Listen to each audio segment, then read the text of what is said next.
Imagine a boy, mocked for his deformities, left to drown in the still waters of Crystal Lake.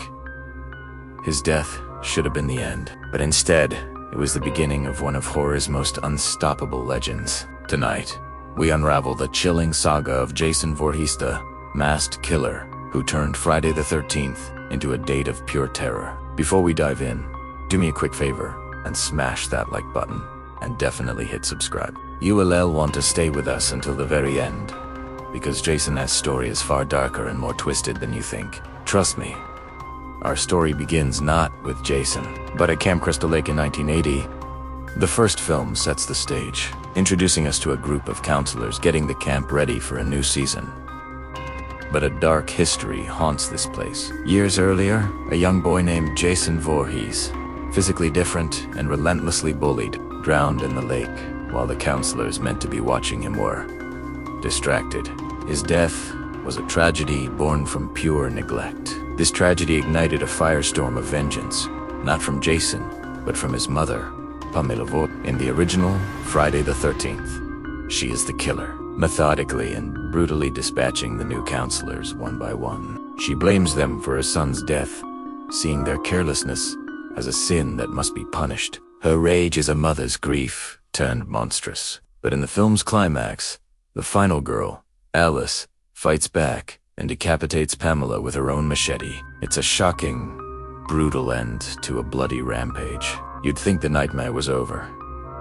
But when Pamela's head rolled, Jason rose, silent, vengeful, and far, far more terrifying than his mother ever was. In Friday the 13th Part 2, we see Jason for the first time as the killer. But he's not the icon we know today. He's a hulking, hermit-like figure.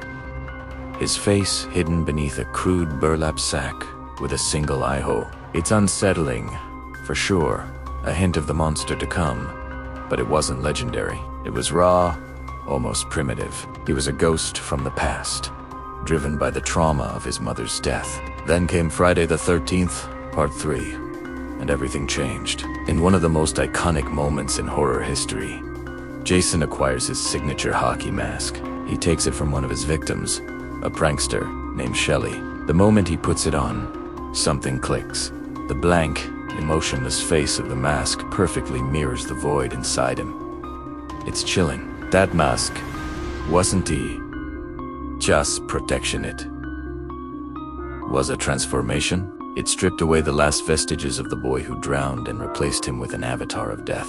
Jason was no longer a boy, no longer a human. He became an icon of fear, a symbol recognized worldwide. The hockey mask turned a backwoods killer into a cultural phenomenon. As the series progressed, Jason's resilience became the stuff of legend. He was shot, stabbed, axed, drowned, electrocuted, and even blown to pieces.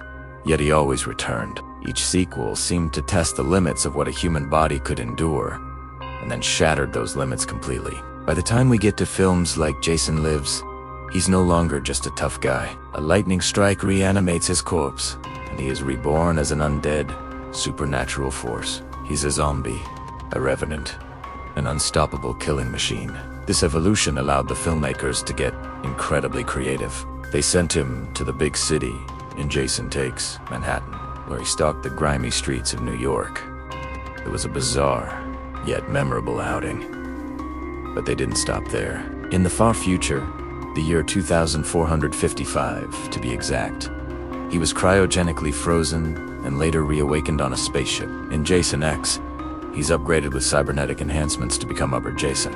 It was ridiculous, over the top, and a sign of just how far the character had come from his humble, watery grave. Every time audiences thought they'd seen the last of him, Jason clawed his way back from the abyss. He wasn't just surviving, he was evolving into pure, relentless horror. 4 years, horror fans dreamed of and debated a showdown of epic proportions. Two titans of the slasher genre, born in the 80s, destined to collide. On one side, Freddy Krueger, the master of dreams, a wisecracking demon who kills you in your sleep. On the other, Jason Voorhees, the silent, unstoppable force of nature. In 2003, that dream became a reality with Freddy vs. Jason. The premise was brilliant. Freddy, weakened because the people of Springwood have forgotten him, resurrects Jason to stir up fear and regain his power, but he creates a monster he can't control. Jason's killing spree is so effective that he starts stealing Freddy's potential victims. What follows is a clash for the ages. The fight moves from the real world at Crystal Lake to the surreal nightmare landscape of Freddy's dream world. It wasn't just a fight, it was a cultural event. The marketing was genius, asking fans to choose a side. And when the blood finally settled after a brutal, spectacular final battle, one thing was clear. Jason had cemented his place among horror's immortals. He could stand toe-to-toe with any monster and hold his own. Decades after his first appearance, Jason Voorhees is more than just a movie monster. He's a permanent fixture in pop culture. That hockey mask is instantly recognizable. It appears everywhere, on t-shirts, in video games like Mortal Kombat and the official Friday the 13th game, and as one of the most popular Halloween costumes year after year. The simple kiki mama sound is enough to send a shiver down anyone's spine. The phrase Friday the 13th itself has taken on a new, more sinister meaning because of him. He has transcended the screen to become a modern folktale, a campfire story that feels frighteningly real. He represents that primal fear of the unknown, the unstoppable force that comes for you no matter how fast you run or where you hide. Jason isn't just a character. He's a warning that some evils can rise again, no matter how many times you try to bury them. So here's the question that keeps us coming back. Is Jason truly gone for good, or is he just waiting, dormant, at the bottom of that murky lake, for the next unlucky camper to wander? Too close to Camp Crystal Lake, that haunting mystery is why we keep watching, decade after decade. He's the monster that never truly dies. If you enjoyed this journey through Jason's bloody and unforgettable legacy, do me a favor and hit that like button, subscribe, and ring the bell so you never miss our next horror deep dive. And I have to know, tell me in the comments which Friday the 13th movie chilled you the most. Until next time, stay safe, and whatever you do, never, ever go near Crystal Lake.